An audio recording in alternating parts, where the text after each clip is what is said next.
Hello, my name is Judith Krall-Russo from Tea Food History, and today I'm going to make you a drink, Icy Bourbon Buccaneer. First, have your glass filled with ice. Then you will take bourbon of your choice, 1 ounce,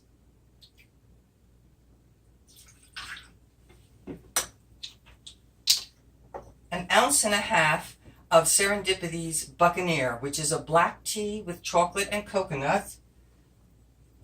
An ounce and a half of that.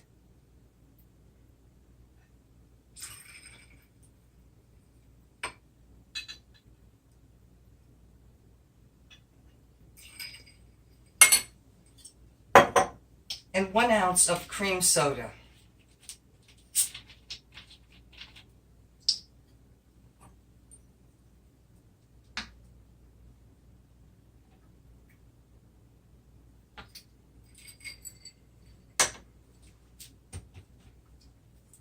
A little stir.